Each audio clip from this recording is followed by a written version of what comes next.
გერმანელი ევროპარლამენტარის მიხეილ გალერის განცხადება, სადაც ბიძინა ივანიშვილის წინააღმდეგ შესაბამისი ზომების მიღებაზეა საუბარი პოლიტიკური შეფასებების თემაა თბილისში. ორბანი თუ ბლოკავს ევროკავშირის ზომებს, მაშინ იქნება იყოს გარკვეული კოორდინაცია აღმასრულებლის მხრიდან დარჩენილ წევრ სახელმწიფოებთან, რომ მათ მიიღონ ზომები რეჟიმის, კერძოდ კი ივანიშვილის წინააღმდეგ, აღნიშნა გალერმა.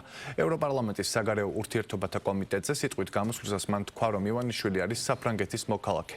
ამიტომ თუ მას აქვს რამე აქტივები საფრანგეთში, ამ მემართულებით შესაბამისი ნაბიჯები უნდა გადაიდგას. გერმანელი ევროპარლამენტარის განცხადებით, ქართველი ხალხი არ დგას რუსეთის მხარეს და ისინი არ ხედავენ თავიანთ პერსპექტივას რუსეთთან.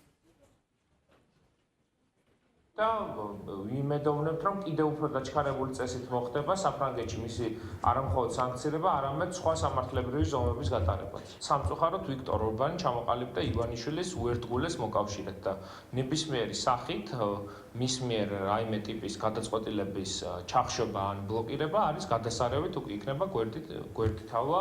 ამ თვალსაზრისით ივანიშვილისთვის ესეც არ არის პრობლემა, იმიტომ რომ სანქციებს მშვენივრად არ იდებინებს რუსეთს თავ საქართველოში და ეხლა კარგი იქნება თუ ევროკავშირიც იგივეც გააკეთებს მის მიმართ. ევროპული ქვეყნები ადეკვატურად აფასებენ საქართველოში არსებულ მდგომარეობას. აქ არის ასევე მნიშვნელოვანი ის, რომ ისინი აფასებენ, რომ დღესდღეობით საქართველოში ერთადერთი გადაწყვეტილების მიმღები პირი არის ბიძინა ივანიშვილი. რა თქმა უნდა, ჩვენ ყოველთვის ვემხრობოდით სანქციებს კონკრეტული ინდივიდების მიმართ, იმ ინდივიდების მიმართ, რომლებიც ძალადობდნენ ჩვენი ქვეყნის მოსახლეობაზე და ძირს უთხრიდნენ ჩვენს ქვეყანაში დემოკრატიას. ეს არის პირველ შემთხვევაში, კონკრეტულად ეს დეპუტატი თავს ესხმის საქართველოს სახელმწიფოს, ვიცით სხვა მისი განცხადებებიც.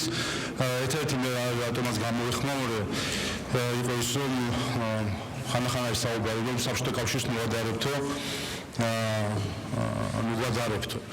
და ყველა შევახსენებ, რომ კონფისკაცია, ექსპროპრიაცია ახასიათებდა ორ იდეოლოგიას, კომუნიზმს და ფაშიზმს.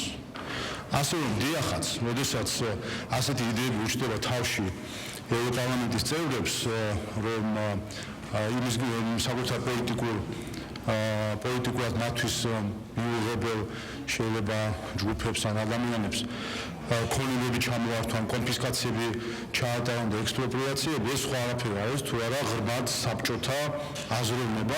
ლოიალურები უნდა ვიყოთ ასეთი ამ ტიპის განცხადებებს, თუ თავი უნდა დაუხაროთ, აი ბატონმა განცხადება გააკეთა და ჩვენ მონებმა თავი უნდა დაუხაროთ? აი ეს არის თქვენი დამოკიდებულება. ნახეთ, სანამ არ შეიცვლით, სანამ არ იამაყებთ იმით, რომ ქართველი ხართ, სანამ არ იამაყებთ იმით, რომ საქართველო არ მხოლოდ ტერიტორიებია, შენი სამშობლოა, ეს უნდა გაითავისოთ. ნუ ინერვიულებთ ბიძინა ივანიშვილზე. არა, პირიქით, ჩვენ კი არ ნერვიულობთ. ამ ტიპის განცხადებები, როდესაც შენ შეურაცხყოფას გაყენებენ, კატეგორიულად მიუღებელია. არავის არ მივცემთ საშუალებას. ჩვენ ხო არ ვესხმით თავს ვიღაცას. ჩვენ ვართ თავდაცვის რეჟიმში.